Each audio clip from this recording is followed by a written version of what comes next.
Hello students. तो आज से हम स्टार्ट करते हैं कंपनीज अकाउंटिंग का शेयर कैपिटल चैप्टर पढ़ना। देखिए student, share capital chapter accounting subject में बहुत अच्छी वेटेज रखने वाला चैप्टर है। इस चैप्टर को हमें बहुत ही अच्छे ढंग से डिटेल में कवर करना है। तो चलिए स्टूडेंट, इसको समझना स्टार्ट करते हैं कि शेयर कैपिटल में अकाउंटिंग कैसे की जाती है। देखिए चैप्टर जो है वो कंपनी से रिलेटेड है। तो अगर किसी भी पर्सन को अपने बिजनेस को एज अ कंपनी रनअप करना है तो उसके लिए सबसे पहले रजिस्ट्रेशन कंपलसरी होता है। जैसे हमें याद है, हमने क्लास 11th में सोल प्रोप्राइटर इसकी अकाउंटिंग को करना अच्छे से सीखा था हमने। सोल प्रोप्राइटर के लिए क्या रजिस्ट्रेशन करवाना, क्या सोल प्रोप्राइटर के लिए रजिस्ट्रेशन कराना कंपलसरी था? No, it is optional. हमने पढ़ा था कि सोल प्रोप्राइटरशिप के लिए अपना बिजनेस रजिस्ट्रेशन करवाना ऑप्शनल होता है, कंपलसरी नहीं है। ऐसे ही जब आप 12th क्लास में आए आप, तो वहाँ पर आपने पार्टनरशिप बिजनेस अभी पढ़ा। तो पार्टनरशिप के अंदर भी क्या रजिस्ट्रेशन कराना कंपलसरी होता है? नहीं, नो कंपल्शन, ऑप्शनल है ये भी। लेकिन स्टूडेंट्स, किसी को अपना बिजनेस एज अ कंपनी अगर रनअप करना है तो उसको रजिस्ट्रेशन करवाना कंपलसरी होता है। सबसे पहली और इम्पॉर्टेंट बात कि रजिस्ट्रेशन लेना कंपलसरी होगा। तो देखिए इसकी स्टार्टिंग कहाँ से होती है, बिल्कुल बेस से लेकर के हम स्टार्ट करेंगे और चैप्टर आप देखना बहुत अच्छे से डिटेल में आपका कवर होता चला जाएगा। बस आपने ध्यान से कॉन्सेप्ट को अच्छे से समझना है, ठीक है। तो चलिए देखिए होता क्या है। कोई भी पर्सन अगर अपने बिजनेस को एज अ कंपनी रनअप करना चाहता है तो सबसे पहले उसको अपने बिजनेस को क्या करवाना पड़ेगा? रजिस्टर्ड करवाना पड़ेगा। Registration is mandatory. अब रजिस्ट्रेशन कहाँ पर होता है? तो रजिस्ट्रेशन के लिए स्टेट वाइज आरओसी होता है। आरओसी किसको कहते हैं हम? रजिस्ट्रार ऑफ कंपनीज को कहते हैं। क्लास 11th के बिजनेस स्टडी में आपने पढ़ा होगा कि रजिस्ट्रार ऑफ कंपनी क्या काम करता है? Registrar of companies. तो सबसे पहले हमें कहाँ जाना होगा? Registrar of companies. यहाँ पर कुछ लीगल डॉक्यूमेंट्स हमें सबमिट करने पड़ते हैं। जैसे लीगल डॉक्यूमेंट्स में क्या आता है, थोड़ा सा अगर हम रिवाइज करें एक बार, तो लीगल डॉक्यूमेंट में पहला आ जाता है हमारा MOA। What is MOA? Memorandum of association, जिसमें कंपनीज के कुछ इंपॉर्टेंट क्लॉज होते हैं। जैसे कि आपका कैपिटल क्लॉज होता है, प्लेस क्लॉज होता है, रजिस्टर्ड क्लॉज होता है। तो ऐसे करके हमारे 6-7 इसमें क्लॉज आते हैं, ठीक है। ये मैंडेटरी डॉक्यूमेंट होता है जो कि आरओसी में सबमिट करवाना ज़रूरी होता है। सेकंड एक लीगल डॉक्यूमेंट होता है AOA, आर्टिकल ऑफ एसोसिएशन। ये क्या होता है? ये होते हैं जैसे हम रूल्स एंड रेगुलेशंस बनाते हैं एक ऑर्गेनाइजेशन में, उसी को हम आर्टिकल ऑफ एसोसिएशन कहते हैं। लाइक स्कूल का एग्जांपल आप ले लीजिए। स्कूल में डिसिप्लिन मेंटेन कराने के लिए रूल्स एंड रेगुलेशन बनाए जाते हैं। ऐसे ही हर एक कंपनी में, एक ऑर्गेनाइजेशन में डिसिप्लिन मेंटेन होने के लिए रूल्स एंड रेगुलेशन बनाए जाते हैं, उसी को हम AOA कहते हैं। तो ये भी सबमिट करना मैंडेटरी होता है। इसी के साथ जो MOA में मैंने अभी आपसे कहा कि कैपिटल क्लॉज आता है, इसमें ROC वाले हमसे पूछेंगे कि आपको अपनी कंपनी को कितने रुपए से रजिस्टर्ड करवाना है। एक हमें अमाउंट भी तो बताना पड़ेगा ना। एक हमें अमाउंट बताना होगा कि हमें अपनी कंपनी को कितने से रजिस्टर्ड करवाना है। जितना भी अमाउंट हम रजिस्टर्ड करवाते हैं ROC में जाके, वही हमारी कैपिटल कहलाती है। और इसी कैपिटल को हम लाइफ टाइम मेंटेन भी करते हैं। यानी कि कंपनी के अंदर जो कैपिटल एक बार रजिस्टर्ड हो जाती है, वही कैपिटल कंपनी की लाइफ टाइम रहती है।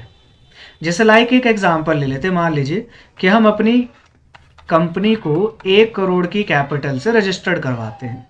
हमने कहा कि हम 1 करोड़ की कैपिटल से रजिस्टर्ड करवाएंगे, ठीक है। अब कंपनी की जो कैपिटल है 1 करोड़ की, ये लाइफ टाइम रहेगी इसकी, इससे ज़्यादा नहीं और इससे कम नहीं। तो क्या इसमें एक ऑप्शन है कि हम इस कैपिटल को बदलवा भी सकते हैं, चेंज भी करवा सकते हैं? तो यस, हो सकता है, लेकिन उसके लिए कुछ हमें प्रोसीजर अपनाना होता है। जैसे कि क्या, आपको स्पेशल रेजोल्यूशन पास करवाना होगा, आपको एमओए चेंज करना होगा, एओए चेंज करना होगा। तो एक लंबा प्रोसीजर हो जाता है, तब जाकर के हम इस कैपिटल को इंक्रीज भी करवा सकते हैं और कम भी करवा सकते हैं। लेकिन एक बार जो कंपनी की कैपिटल रजिस्टर्ड होती है वो लाइफ टाइम रहती है, ठीक है। इसी कैपिटल को एक नाम दिया जाता है, इस कैपिटल को हम कहते हैं, आप इसको नोट कर लीजिएगा ध्यान से, इस कैपिटल को कहते हैं रजिस्टर्ड कैपिटल, या इसी का दूसरा नाम है ऑथराइज्ड कैपिटल, ऑथराइज्ड कैपिटल, या इसी का एक और नाम है जिसको हम कहते हैं नॉमिनल कैपिटल। तो रजिस्टर्ड या ऑथराइज्ड या नॉमिनल कैपिटल क्या होती है? जितनी कैपिटल से, जितने रुपए से हम अपनी कंपनी को रजिस्टर्ड करवाते हैं उसी को हम रजिस्टर्ड, ऑथराइज्ड या नॉमिनल कैपिटल कहते हैं। हमसे इसमें से एमसीक्यू बेस्ड क्वेश्चन या 1 मार्क्स क्वेश्चन भी पूछा जा सकता है कि व्हाट इज रजिस्टर्ड कैपिटल या ऑथराइज्ड कैपिटल या नॉमिनल कैपिटल, ठीक है। तो यहीं से इसकी स्टार्टिंग होती है स्टूडेंट्स। तो सबसे पहले हमने अपनी कैपिटल को रजिस्टर्ड करवा लिया, ठीक है। अब इसके बाद क्या होता है, हमने 1 करोड़ रुपए का एग्जाम्पल लिया है। देखिए, कोई भी अगर अपने कंपनी अगर रनअप करना चाहता है तो उसका पर्पस क्या है उसके पीछे, कि वो बिजनेस करेगा। तो हम अपने स्टार्टिंग में बिजनेस मॉडल को लेकर के चलते हैं, हमें बिजनेस करना क्या है। हम क्लोथ का बिजनेस करना चाहते हैं, शूज़ का करना चाहते हैं, या मेडिकल लाइन से करना चाहते हैं, या वॉट एवर, कुछ भी बिजनेस हो सकता है हमारा, ठीक है। अब देखिए, जो बिजनेस हम करना चाहते हैं उसके लिए पैसा हमें चाहिए। तो पैसा कहाँ कहाँ लगेगा? एक तो लैंड परचेज करने में लग सकता है, इसके बाद बिल्डिंग बनवाने में पैसा लगेगा, इसके बाद हमें कुछ इक्विपमेंट्स चाहिए होंगे जो हमें बिजनेस में चलाने पड़ेंगे। तो इक्विपमेंट्स यानी हमारी एसेट्स हो गई। तो इसके अलावा कोई भी एसेट्स हो सकती हैं, करेक्ट। इन सब के लिए हमें क्या चाहिए स्टूडेंट्स? पैसा चाहिए, जिसको हम कैपिटल कहते हैं। तो देखिए, यहाँ पर बस एक पॉइंट अलग होता है कंपनी के पॉइंट ऑफ व्यू से। एक पॉइंट आता है यहाँ पे कि ये जो कंपनी पैसा इकट्ठा करती है, कलेक्ट करती है, वो पैसा पब्लिक के थ्रू करती है। किसके थ्रू करती है? पब्लिक के थ्रू पैसा कलेक्ट करती है। बस यहाँ पे डिफरेंस इतना होता है। अब ये पैसा कलेक्ट कैसे किया जाता है पब्लिक के थ्रू, इस प्रोसीजर को ध्यान से आप समझना।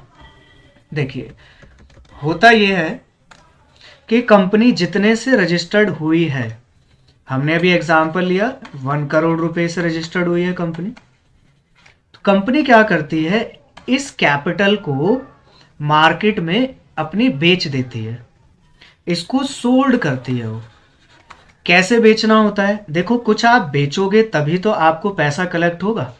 तो कंपनी यहाँ क्या करती है, कंपनी के डायरेक्टर्स यहाँ क्या करते हैं, अपने इस कैपिटल के छोटे छोटे टुकड़े बना लेते हैं, इसको छोटे छोटे हिस्सों में डिवाइड कर दिया जाता है। जैसे लाइक मान लीजिए, इस कैपिटल को अगर मैं 100 रुपीज़ से डिवाइड कर दूं, यानी कि अगर इसके एक एक छोटे छोटे हिस्सों की कीमत को मैं 100 रुपये रखूं, तो इसके कितने हिस्से निकल के आ जाएंगे? तो इसके लिए आप क्या करेंगे, 1 करोड़ रुपीज़ की कैपिटल को 100 रुपये से डिवाइड कर दोगे, और डिवाइड करने पे आपको आंसर मिलेगा 1 2 3 4 5, 1 लाख। 1 लाख हिस्से आपने इसके बना दिए। और हिस्सों को ही हम क्या कहते हैं स्टूडेंट्स? इंग्लिश में शेयर कहते हैं। शेयर यानी क्या? अंश। शेयर मतलब क्या? हिस्से, टुकड़े, आप ये कह सकते हैं। और एक हिस्से की कीमत कितनी रखी है? एक हिस्से की कीमत रखी गई है @100 रुपीज़ ईच, यानी एक हिस्सा 100 रुपये का है। इसी को स्टूडेंट्स कहा जाता है क्या? शेयर। इसी को हम शेयर कहते हैं, ठीक है। तो देखिए, सबसे पहले हमें ये क्लियर हो गया कि शेयर क्या होता है। तो शेयर कहाँ से बनता है? कैपिटल का ही एक हिस्सा होता है। अब ये जो कंपनी के शेयर्स हैं, कंपनी इनको मार्केट में सोल्ड करती है, इनको बेचती है, और बेच करके पैसा अर्न करती है, पैसा कलेक्ट करती है। ठीक है, इस तरीके से कंपनी को पैसा इकट्ठा होता है शेयर्स को बेच करके, यानी कि अपना मालिकाना हक कंपनी क्या करती है, मालिकाना हक बेच देती है मार्केट में। इसी को आपने एक नाम सुना होगा, आईपीओ कहा जाता है, इनिशियल पब्लिक ऑफर कहा जाता है। जब कंपनी स्टार्टिंग में अपने शेयर्स को बेचती है पब्लिक में तो उसको हम आईपीओ कहते हैं, that is initial public offer कहते हैं इसको। ठीक है, अब इसके बाद क्या कवर होता है, देखिए यहां हमने एक एग्जाम्पल बनाया अपने लिए कि 1 लाख शेयर्स आ गए और हर एक शेयर्स की कीमत कितनी है, 100 रुपये। तो कंपनी ने 1 लाख शेयर्स में अपनी कैपिटल को डिवाइड कर लिया। ये जो 100 रुपीज़ एक शेयर की कीमत है, इसको हम फेस वैल्यू कहते हैं, इसको हम क्या कहते हैं, फेस वैल्यू कहते हैं। ठीक है, अब इसके बाद प्रोसीजर क्या होता है, एक एक करके ध्यान से आप समझते जाना। देखिए, इसके बाद कंपनी इन शेयर्स को इशू करती है। इशू करना मतलब जारी करना, यानी सोल्ड करना। सोल्ड करते टाइम कंपनी को प्रोस्पेक्टस इशू करना होता है। प्रोस्पेक्टस क्या होता है, जिसके अंदर कंपनी की सारी डिटेल्स होती है। ये डिटेल होती है सारी के कितने शेयर्स इशू कर रही है कंपनी, यानी नंबर ऑफ शेयर्स कितने हैं। दूसरा, एक शेयर का प्राइस कितना है, कितने में कंपनी ने इशू करा है शेयर, उसको हम कहते हैं। और कंपनी की जो बेसिक डिटेल्स है वो आपकी सारी प्रोस्पेक्टस में मिल जाती है। ठीक है, अब कंपनी ने पहला स्टेप अपनाया कि कंपनी ने शेयर्स इशू करे।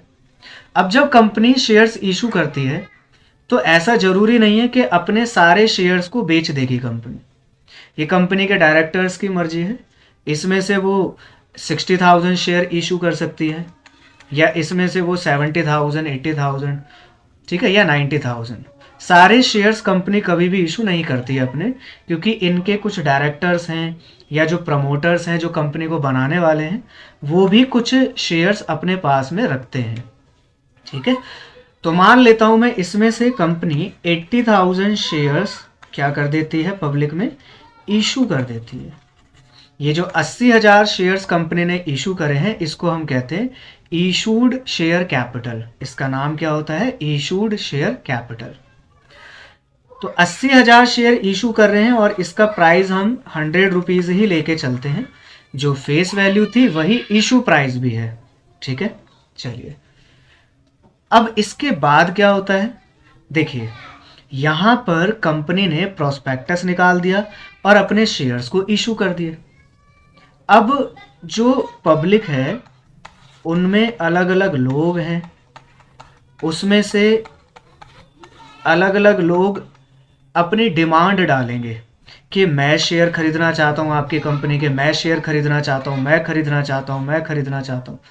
तो हर एक एक पर्सन अलग अलग, राम, श्याम, अपनी अपनी इच्छा जताएंगे कि मैं इस कंपनी के शेयर्स को परचेज करना चाहता हूं, मैं इस कंपनी के शेयर्स में इन्वेस्टमेंट करना चाहता हूं। तो हर किसी की अपनी अपनी मर्जी है। मान लीजिए जैसे राम डिमांड यहाँ पे डालते हैं 1000 शेयर्स खरीदने की, श्याम डालते हैं 500 शेयर खरीदने की, और इसको ले लेते हैं, मान लो ये है घनश्याम, ये डिमांड डालते हैं 10 शेयर खरीदने की। तो जिसकी जितनी इच्छा होगी वो अपने हिसाब से इस कंपनी के शेयर्स को खरीद सकता है। ठीक है, अब आपके मन में क्वेश्चन आ रहा होगा कि इससे कंपनी को क्या बेनिफिट होता है और हमें क्या बेनिफिट होगा अगर हम कंपनी के शेयर्स को खरीदते हैं। तो देखिए दोनों का बेनिफिट होता है। क्या बेनिफिट होता है, सबसे पहला बेनिफिट जो कंपनी का होता है वो होता है कि कंपनी को अपना बिजनेस चलाना है, तो बिजनेस चलाने के लिए उसको पैसा चाहिए। पैसा कलेक्ट करने का एक बहुत अच्छा माध्यम है ये शेयर्स। तो कंपनी अपने शेयर्स बेच करके पैसा कलेक्ट कर लेगी, करेक्ट। दूसरा, हमें क्या फ़ायदा होगा, हमें फ़ायदा होगा कि हम जब कंपनी के शेयर्स में इन्वेस्टमेंट करेंगे तो कंपनी को जितना ज़्यादा प्रॉफिट होगा, कंपनी की जितनी ज़्यादा ग्रोथ होगी, उसमें से कुछ हिस्सा हमें भी मिलेगा, कुछ परसेंटेज प्रॉफिट्स हमें भी मिलेगा। कितना मिलेगा, उतना मिलेगा जितने से हमने कंपनी में शेयर्स खरीद रखे होंगे, जितनी परसेंट से हमने इन्वेस्टमेंट कर रखी होगी उतना हमें प्रॉफिट भी मिलेगा। जैसे लाइक राम ने 1000 शेयर्स खरीदे हैं कंपनी के, कितने में से? आउट ऑफ 80,000 में से। तो राम की होल्डिंग कितनी हुई अगर हम निकालें तो? देखिए राम की होल्डिंग हो जाएगी 1000 बटा 80,000 इंटू 100, परसेंटेज में निकालें तो देखिए कितना आएगा। इसको आप सॉल्व करेंगे तो 1 पॉइंट समथिंग कुछ आएगा, 1.50 कुछ ले लेते हैं मान लीजिए। इतने परसेंट से राम की होल्डिंग है, इतना परसेंट राम को कंपनी के प्रॉफिट में से हिस्सा मिल जाएगा। तो हमें क्या फ़ायदा होता है? कंपनी जितना ज़्यादा पैसा कमाएगी, जितना ज़्यादा प्रॉफिट अर्न करेगी, उतना ही पैसा हमें भी मिलेगा, उतनी अर्निंग हमारी ज़्यादा होगी। तो देखिए दोनों का इसमें बेनिफिट होता है। एक बहुत अच्छा वे है, कंपनी को पैसा कलेक्ट हो जाता है और इन्वेस्टर्स को अर्निंग होती है ज़्यादा से ज़्यादा इन्वेस्टमेंट के माध्यम से। ठीक है, तो इतना आई होप आपको अच्छे से क्लियर हो गया होगा। ठीक है, अब इसके बाद क्या होता है, देखिए कंपनी ने 80,000 शेयर्स इशू करे हैं।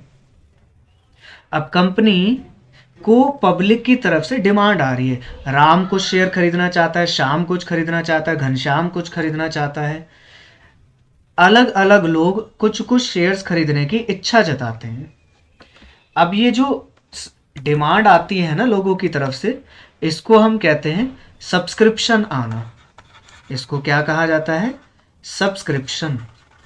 सब्सक्रिप्शन को आप सिंपली लिख सकते हैं डिमांड, पब्लिक की तरफ से। अब देखिए सब्सक्रिप्शन जो हो सकता है वो हमारा 3 टाइप का हो सकता है।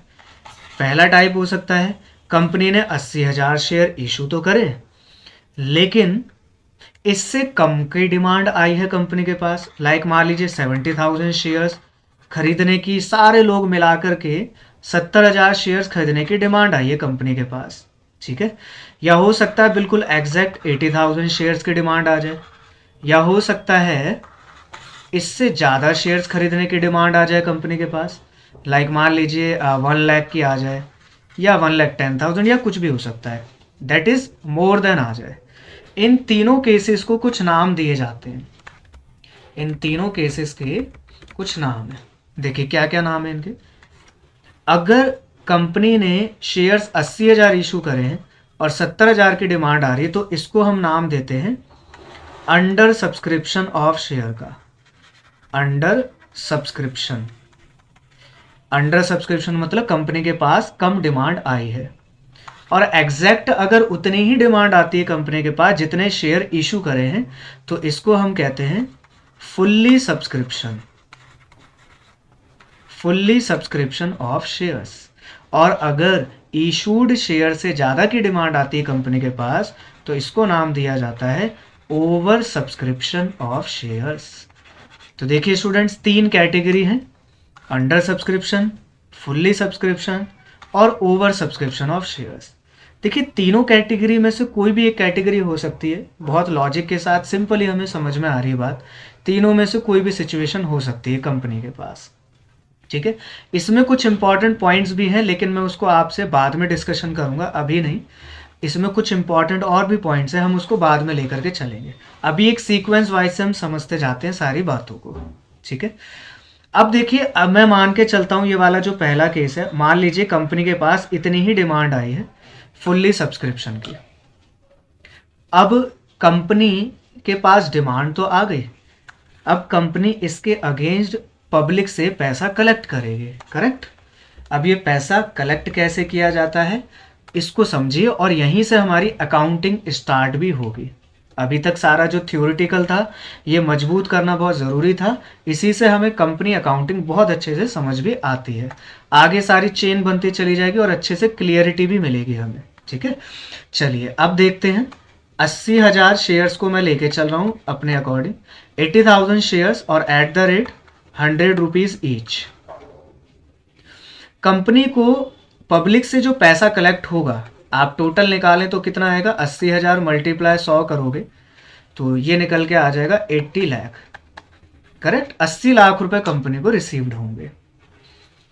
अब देखिए 80 लाख रुपए कंपनी मंगाने के लिए इसके पास दो ऑप्शन होते हैं।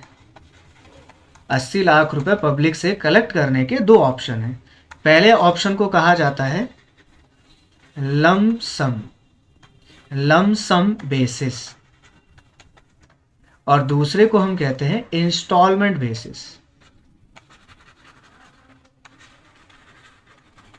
देखिए क्या होता है, लमसम का मतलब होता है कि कंपनी जब अपने शेयर्स बेचने के बाद पैसे जब कलेक्ट करती है तो वो इकट्ठे एक ही बार में मंगा लेती है, जिसको हम कैश बेसिस भी कह सकते हैं।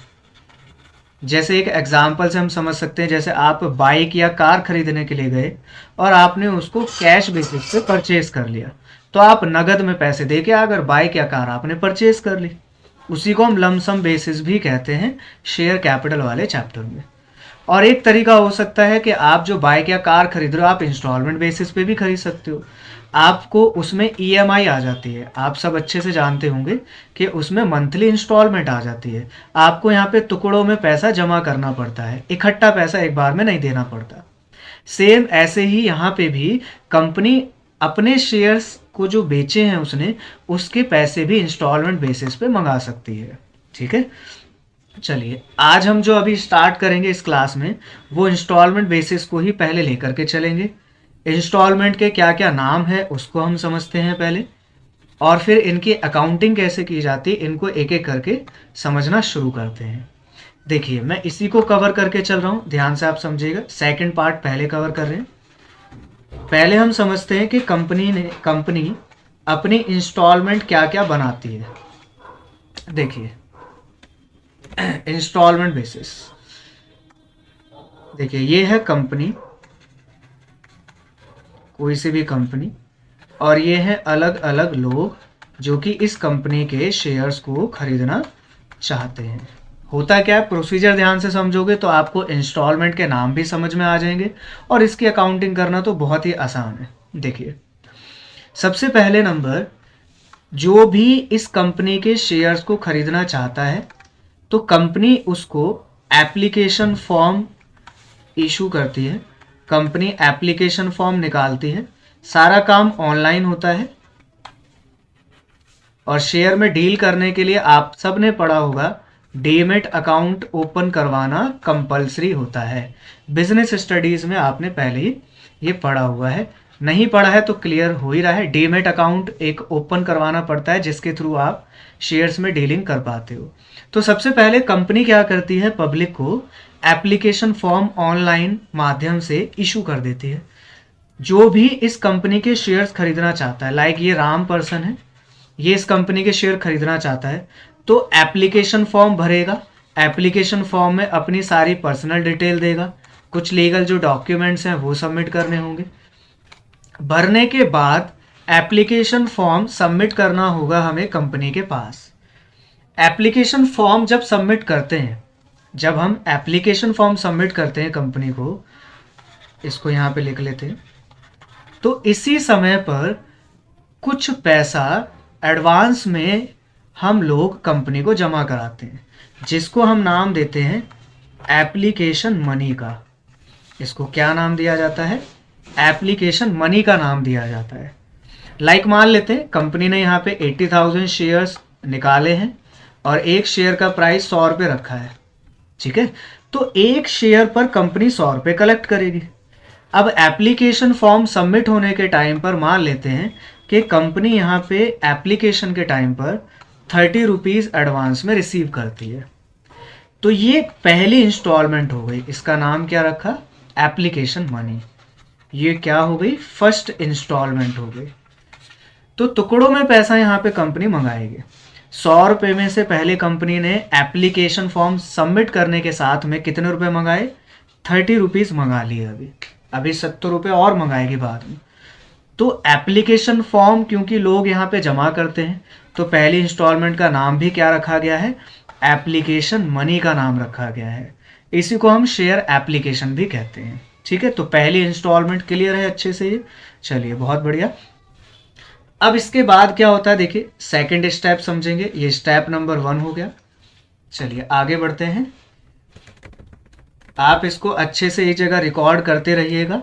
स्टेप नंबर 2, देखिए स्टेप नंबर 2 क्या आता है, अब कंपनी के जो डायरेक्टर्स हैं, ये कंपनी है, इसके डायरेक्टर्स के पास जब एप्लीकेशन फॉर्म जमा होते हैं, देखिए पहले स्टेप में जो मैंने बात करी केवल राम के लिए बात करी, ये भी कुछ शेयर परचेज करेगा, ये भी कुछ करेगा, ये भी कुछ करेगा, और भी जो लोग होंगे अलग अलग अपनी डिमांड डालेंगे कि हम ये शेयर्स इतने इतने शेयर्स खरीदना चाहते हैं। ठीक है, इसके बाद कंपनी के पास जितनी भी एप्लीकेशन फॉर्म सबमिट हो गई है, कंपनी के डायरेक्टर्स यहाँ पे डिसीजन लेते हैं, यहाँ पे एनालिसिस करते हैं हमें कितनी एप्लीकेशन फॉर्म जमा हुई है, कितने लोग इच्छुक हैं यहाँ पे कंपनी के शेयर्स खरीदने के लिए।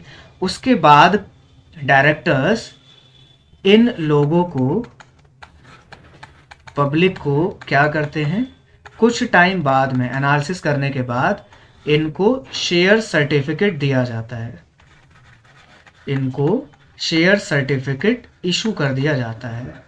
जैसे ही इन लोगों को शेयर सर्टिफिकेट अलॉट हो जाता है, यहाँ पे हम लिखेंगे अलॉट करना, अलॉट करना मतलब देना, वैसे ही ये लोग राम श्याम घनश्याम ये क्या बन जाते हैं, कंपनी के शेयर होल्डर बन जाते हैं, यानी कि शेयर को होल्ड करने वाले। ठीक है, और इसी समय पर कंपनी अपनी सेकंड इंस्टॉलमेंट बनाती है, बचे हुए पैसे को सेकंड इंस्टॉलमेंट पे मंगवाती है लोगों से, और इस इंस्टॉलमेंट का नाम दिया जाता है अलॉटमेंट मनी। इसका क्या नाम दिया जाता है, इंस्टॉलमेंट मनी का, सॉरी अलॉटमेंट मनी का। तो इसका नाम अलॉटमेंट मनी क्यों है, क्योंकि यहाँ पे कंपनी अपने शेयर्स को अलॉट कर देती है, दे देती है, और एक्चुअल में यहीं पर ही ये लोग शेयर होल्डर बनते हैं, इसलिए इसका नाम अलॉटमेंट मनी रखा गया है। मान लेते हैं कि कंपनी यहाँ पर 20 रुपीज़ मंगाती है, तो एक सेकंड इंस्टॉलमेंट कंपनी ने बनाई, ये हो गया आपका सेकंड स्टेप। अच्छा, इसमें ज़रा आप एक बात और नोटिस करना ध्यान से, कंपनी जब शेयर सर्टिफिकेट देती है, अलॉट करती है, तो हर एक इंस्टॉलमेंट पर 2 इवेंट घटेंगे। पहला इवेंट होगा ड्यू का और दूसरा इवेंट होगा मनी रिसीव्ड का। इसका क्या मतलब है, सबसे पहले कंपनी जो भी इंस्टॉलमेंट मंगवा रही है उसके लिए मैसेज देती है, यानी एक इंटीमेशन देती है, एक इंटीमेशन देती है कि आपकी सेकंड इंस्टॉलमेंट ड्यू हो गई है। इसका एग्जांपल आप ले सकते हो इलेक्ट्रिसिटी बिल का। जैसे हम सबके घर पे इलेक्ट्रिसिटी बिल आता है, तो जिस दिन आता है उसके कुछ टाइम बाद में हमें पेमेंट करनी पड़ती है। तो जिस दिन आया, एक तो वो इवेंट है, और एक इवेंट है जब आप पेमेंट करोगे, कंपनी को जब अमाउंट मिलेगा। तो 2 इवेंट हो गए, दोनों इवेंट पर जर्नल एंट्री पास होगी, अकाउंटिंग एंट्री हमें करनी होगी। तो पहला हो गया इंटीमेशन देती है कंपनी मैसेज के माध्यम से, और उसके बाद कुछ टाइम बाद आपकी ड्यू डेट आ जाती है और तब आप पेमेंट करते हो, सेकंड इंस्टॉलमेंट या थर्ड इंस्टॉलमेंट या फर्स्ट इंस्टॉलमेंट जो भी है उसके अकॉर्डिंग। ठीक है, चलिए तो सेकंड स्टेप हो गया क्लियर। चलिए जी, इसके बाद कंपनी जो बाकी बचे हुए पैसे हैं उनको आगे आने वाली इंस्टॉलमेंट पर डिमांड करती है। कैसे, देखिए स्टेप 2 में ही ये प्रोसीजर है आगे का। देखिए क्या क्या और आ सकती हैं इंस्टॉलमेंट। अब आएगी देखिए थर्ड इंस्टॉलमेंट। आप देखेंगे तो सबसे पहली इंस्टॉलमेंट एप्लीकेशन मनी, जिस पे कंपनी ने 30 रुपीज़ डिमांड कर लिए, और अलॉटमेंट मनी पे कंपनी ने 20 रुपीज़ डिमांड कर लिए। तो अभी तक कंपनी 50 रुपये तो मंगा चुकी है, और टोटल जो एक शेयर का प्राइस है वो 100 रुपये है। तो बाकी बचे हुए 50 रुपये, बाकी बचे हुए 50 रुपीज़ कंपनी कितनी भी इंस्टॉलमेंट में मंगा सकती है, कंपनी की अपनी टर्म्स एंड कंडीशन होती है। लाइक मान लीजिए 50 रुपये में 2 इंस्टॉलमेंट और बना लेती है, या 3 भी बना सकती है, 4 भी बना सकती है। तो ये कंपनी की अपनी मर्जी होती है, उसकी टर्म्स एंड कंडीशन होती है। तो देखिए थर्ड इंस्टॉलमेंट को हम नाम क्या देते हैं, इसको नाम देते हैं कॉल मनी का।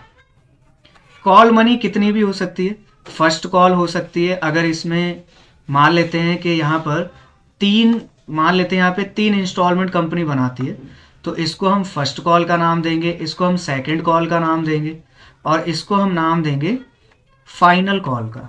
जो सबसे लास्ट कॉल होगी उसको हम फाइनल कॉल का नाम देते हैं। तो यहीं पर ही आपके अलग अलग कॉल आ जाएंगे। एक आएगी फर्स्ट कॉल मनी, एक आएगी सेकंड कॉल मनी, और एक आ जाएगी आपकी फाइनल कॉल मनी। हो सकता है कंपनी केवल सेकंड कॉल तक ही कर दे, 25 रुपीज़, 25 रुपीज़ हो गए 50 रुपीज़। या हो सकता है कंपनी और इसको डिवाइड कर दे, तो वो कितने में भी डिवाइड किया जा सकता है। जो हमारी थर्ड इंस्टॉलमेंट है उसका नाम क्या है, कॉल मनी का नाम है। अब इसमें भी वही दोनों इवेंट्स आएंगे हमारे, एक ड्यू का आ जाएगा और एक रिसीव का आ जाएगा, ठीक है। अभी हम इसको थ्योरेटिकल समझ रहे हैं। अभी मैं एक क्वेश्चन लूंगा, जितना भी हमने समझा है उस क्वेश्चन के माध्यम से हमें और ज़्यादा अच्छे से क्लियरिटी मिल जाएगी। लेकिन अभी जो थ्योरेटिकल कॉन्सेप्ट है वो समझना हमारे लिए बहुत ही ज़्यादा ज़रूरी है। चलिए, तो इतना हमें अच्छे से क्लियर हो गया है, ठीक है। अब इसी का एक क्वेश्चन लेते हैं और क्वेश्चन के माध्यम से हम जितना भी हमने कॉन्सेप्ट सीखा है उसको क्लियर करते हैं। तो चलिए क्वेश्चन स्टार्ट करते हैं। देखिए, इसी क्वेश्चन से जितना हमने कॉन्सेप्ट समझा है वो सारा हमें क्लियर हो जाएगा अच्छे से। देखिए क्वेश्चन नंबर 1, देखिए क्या लिखा है, Anshika limited invited applications for 10,000 shares of 10 rupees each. अब अंशिका लिमिटेड एक कंपनी जिसने 10,000 शेयर्स के लिए एप्लीकेशन इनवाइट करी है, यानी कि अपने शेयर्स इशू करे कंपनी ने, और एक शेयर की कीमत कितनी है, 10 रुपीज़, ठीक है। The amount is payable as 3 rupees on application. अब अमाउंट कैसे पे करना है शेयर होल्डर्स को, 3 रुपये देने हैं एप्लीकेशन पे, पहली इंस्टॉलमेंट हो गई, 4 रुपये देने हैं अलॉटमेंट पर, दूसरी इंस्टॉलमेंट हो गई, और बैलेंस 3 रुपये बच गया जो कि फर्स्ट एंड फाइनल कॉल पे करना है। आप अगर इन तीनों इंस्टॉलमेंट को ऐड करोगे, 3 रुपये, 4 रुपये और 3 रुपये, तो टोटल हो गए 10 रुपीज़ जो कि एक शेयर की कीमत है। तो ऐड करके भी आप चेक कर सकते हो क्या अमाउंट हमारा एक शेयर का करेक्ट बन रहा है या नहीं बन रहा है।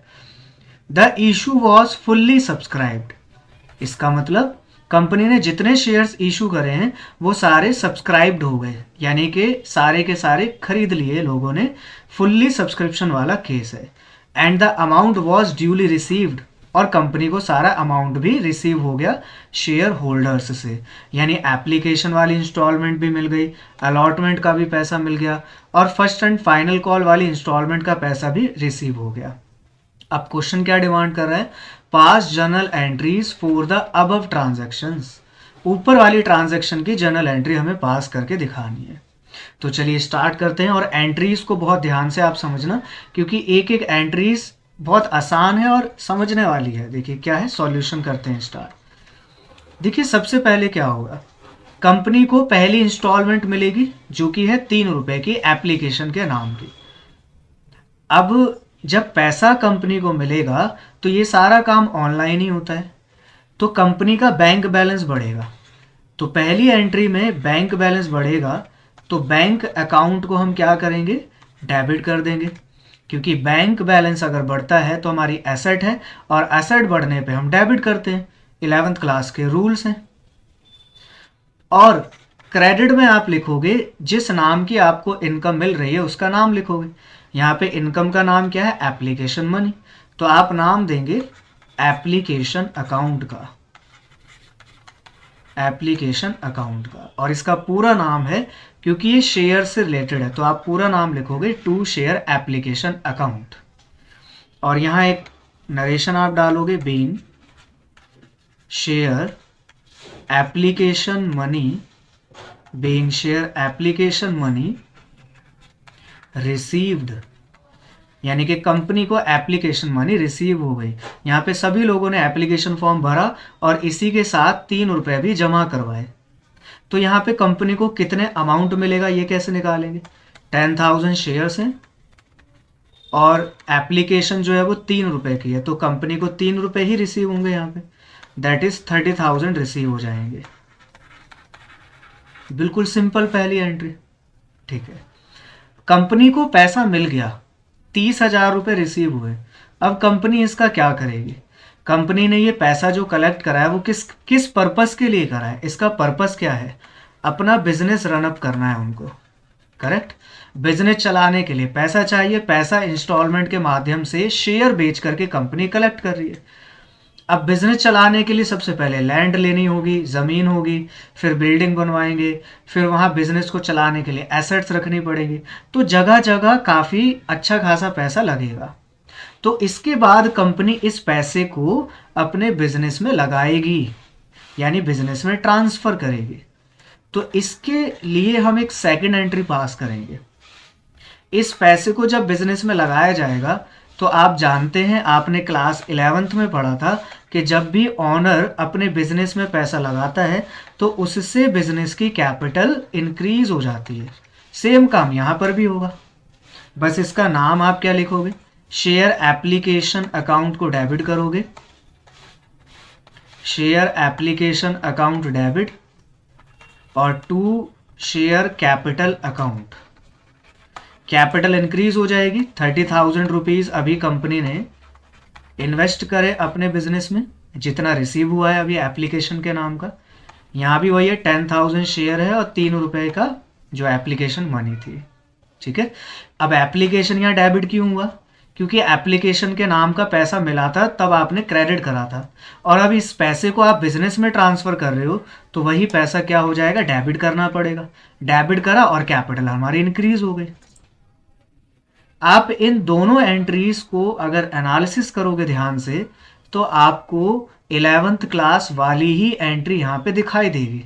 11th क्लास में क्या एंट्री सीखते थे आप, जब एक ऑनर अपने बिजनेस में पैसा लगाता है तो वहाँ आपने एंट्री सीखी थी cash account debit to capital account, cash या बैंक अकाउंट डेबिट, कैश या बैंक अकाउंट को डेबिट करते थे और कैपिटल अकाउंट को क्रेडिट करते थे।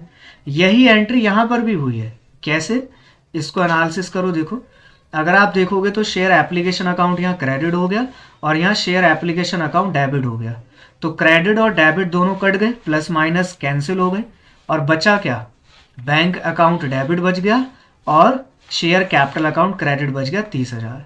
तो अल्टीमेटली एंट्री तो अभी भी वही हो रही है, क्योंकि पैसा यहाँ पर बिजनेस में लगाया ही जा रहा है, बस कंपनी को पैसा कलेक्ट हो रहा है एक दूसरे माध्यम से, पब्लिक के माध्यम से। तो bank account debit to share capital account, तो एंट्री वही है जो क्लास 11th में थी। तो बहुत ही सिंपल एंट्रीज हैं, कोई मुश्किल नहीं है, बस आपको ये करने के नहीं दिखाना है, ये मैंने बस अंडरस्टैंडिंग के लिए आपको दिखाया है कि कंपनीज में भी वही एंट्री है जो क्लास 11th की पहली एंट्री हमने सीखी थी at the time of start of business, ठीक है। तो चलिए, पहली एंट्री ये पेयर हमें क्लियर हो गया अच्छे से। अब इसके बाद कंपनी क्या करेगी, हमने प्रोसीजर में सीखा था कि कंपनी इन लोगों को शेयर सर्टिफिकेट अलॉट करेगी, करेक्ट। कंपनी अब शेयर अलॉट करेगी यहाँ पे, तो जब शेयर अलॉट करेगी तो सभी के पास सेकंड इंस्टॉलमेंट का मैसेज जाएगा, यानी कि कंपनी यहाँ पर अब ड्यू वाली एंट्री पास करेगी सेकंड इंस्टॉलमेंट की, अलॉटमेंट की। तो चलिए, ये वाली एंट्री भी हम पास करते हैं। देखिए अब क्या होगा, ध्यान से समझिएगा। देखिए थर्ड एंट्री, कंपनी जब सेकेंड इंस्टॉलमेंट का मैसेज देगी तो ड्यू की एंट्री पास करेगी और एंट्री होगी हमारी शेयर अलॉटमेंट। सेकेंड इंस्टॉलमेंट का नाम अलॉटमेंट है, share allotment account debited to share capital account. कितने रुपए यहाँ पे ड्यू करेगी कंपनी, कितने रुपए के लिए कंपनी मैसेज डालेगी सभी शेयर होल्डर के पास, तो हमें देखना होगा। 10,000 तो शेयर है और अलॉटमेंट मनी कितने रुपए की है, अलॉटमेंट मनी का अमाउंट है 4 रुपए की। तो 4 रुपए से कंपनी को अलॉटमेंट मनी रिसीव होगी, 4 रुपीज़ से मल्टीप्लाई करेंगे तो कितना अमाउंट आ जाएगा, 40,000। अब ये ड्यू तो कर दिया, यहाँ पे आप नरेशन लिखोगे being share allotment money due, allotment money due हो गई। अच्छा, यहाँ पे मैंने नरेशन नहीं लिखे, आप नरेशन नोट करेंगे। Being share application money transferred to share capital account. Application money को हमने बिजनेस में ट्रांसफर करा, दैट इज कैपिटल हमारी बढ़ गई, शेयर कैपिटल इंक्रीज हो गई। अब इसके बाद कुछ टाइम बाद, जैसे अभी ड्यू तो हो गया है, इसके 1-1.5 महीने बाद कंपनी को इस इंस्टॉलमेंट का पैसा रिसीव होगा। कुछ टाइम तो लगता ही है ना, ड्यू डेट दी जाती है। कंपनी को जब रिसीव होगा तो बैंक बैलेंस बढ़ जाएगा कंपनी का, तो बैंक अकाउंट डेबिट करोगे। और कौन सी इनकम मिली है इस बार? अलॉटमेंट मनी मिली है कंपनी को, तो टू शेयर अलॉटमेंट अकाउंट कितना मिला? 40,000 रुपये। 40,000 ही क्यों? क्योंकि कोई भी शेयर होल्डर ऐसा यहाँ पे नहीं है जो फेल हो रहा है सेकंड इंस्टॉलमेंट पे। सभी शेयर होल्डर ने यहाँ पे पेमेंट कर दी है, तो bank account debit to share allotment account. अब आप में से कईयों के मन में यहाँ पे क्वेश्चन आ रहा होगा कि हमने पहले ये वाली एंट्री क्यों पास करी है, हमने पहले रिसीव वाली एंट्री क्यों नहीं पास करी? जब हमने एप्लीकेशन वाली एंट्री पास करी तो वहां पे रिसीव वाली एंट्री पहले नंबर पे पास करी, बैंक वाली एंट्री, लेकिन यहां पर हमने ड्यू वाली पहले एंट्री पास करी है। तो इसका रीजन बहुत सिंपल है, कंपनी को एप्लीकेशन के टाइम पे तो पैसा पहले मिलता है, इसलिए बैंक वाली एंट्री पहले पास की जाती है। लेकिन उसके बाद कंपनी सभी शेयर होल्डर्स को इंटीमेशन मैसेज पहले देती है और उसके बाद कुछ दिनों बाद पैसा रिसीव होता है। इसके पीछे का सिंपल सा रीजन, इसलिए ड्यू पहले होगा और रिसीव बाद में होगा। एप्लीकेशन के बाद जितनी भी इंस्टॉलमेंट होगी सभी का ऐसा ही काम होता है। ठीक है, तो आपको क्लियर हो गया होगा रीजन। आगे बढ़ते हैं। इसका भी अगर आप एनालिसिस करोगे तो share allotment account debit, share allotment account credit दोनों कैंसिल हो जाएंगे और अल्टीमेटली इम्पैक्ट वही निकल के आएगा, bank account debited to share capital account. तो एंट्री अभी भी वही है जो क्लास 11th में थी, पहली एंट्री, क्योंकि हर एक इंस्टॉलमेंट पे कंपनी को पैसा रिसीव हो रहा है पब्लिक के थ्रू। ठीक है, तो ये भी अच्छे से क्लियर हो गई। चलिए इसके बाद बात करते हैं अब हम फर्स्ट एंड फाइनल कॉल वाली इंस्टॉलमेंट भी कंपनी ने रखी है। ठीक है, तो चलिए इसके बाद 5वीं एंट्री पास करते हैं। फिर से इंटीमेशन जाएगा सभी लोगों के पास, तो एंट्री पास हो जाएगी पहले शेयर फर्स्ट। अच्छा, यहाँ पे नरेशन आप लिख लीजिएगा, being share allotment money, being share allotment money received, company को अलॉटमेंट मनी रिसीव हो गई। इसके बाद share first and final call account debit, due की एंट्री पास करेंगे और टू शेयर कैपिटल अकाउंट। ठीक है, ड्यू की एंट्री होगी, कैपिटल बढ़ जाएगी। कितने रुपए आएंगे यहाँ पे? 10,000 शेयर है और 4 और 3 और 4 7 तो पहले हुए, 3 रुपए की फर्स्ट एंड फाइनल कॉल है, तो 30,000 अमाउंट यहाँ पे ड्यू हो जाएगा। अब कंपनी को जब पैसा मिलेगा फर्स्ट एंड फाइनल कॉल का, तो फिर से बैंक बैलेंस इंक्रीज होगा, तो बैंक अकाउंट डेबिट और to share first and final call account, first and final call account. और कितने रुपए मिले कंपनी को? सारे कंपनी को पैसे मिल गए हैं। कोई भी शेयर होल्डर ऐसा नहीं है जो इस वाली इंस्टॉलमेंट पे फेल हो रहा हो। ऐसा भी हो सकता है कि कोई शेयर होल्डर किसी इंस्टॉलमेंट पर फेल हो जाए, होता है। आगे जैसे जैसे चैप्टर बढ़ेगा वैसे वैसे हम सीखेंगे आने वाली क्लासेस में। ठीक है, तो देखिए इसका भी अगर आप एनालिसिस करोगे तो वही निकल के आएगा, share first and final call debit और यहाँ पे क्रेडिट दोनों कैंसिल हो जाएंगे और bank account debited to share capital account निकल के आएगा कंबाइंड एंट्री में। तो यहाँ भी वही एनालिसिस है, वही रीज़न है, क्योंकि कंपनी को हर बारी हर एक पेयर पर पैसा कलेक्ट ही हो रहा है और वो पैसा बिजनेस में लगाया जा रहा है, तो हर बारी वही एंट्री ही निकल के आएगी। तो बहुत ही सिंपल जनरल एंट्रीज हैं। तो यहाँ तक का हमें अच्छे से क्लियर हो गया है। चलिए, तो आज के लिए हम इतना ही रखेंगे स्टूडेंट्स। अभी हमने अपने शेयर कैपिटल चैप्टर को स्टार्ट कर लिया और इसका बेसिक इंट्रोडक्शन ले लिया, और यहाँ तक हमने एक बेसिक जो जर्नल एंट्रीज हैं उनको सीख लिया है। धीरे धीरे करके हम इस चैप्टर्स को आगे बढ़ाएंगे और अच्छे ढंग से इसको कवर करेंगे। तो चलिए मिलते हैं अब अगली क्लास में।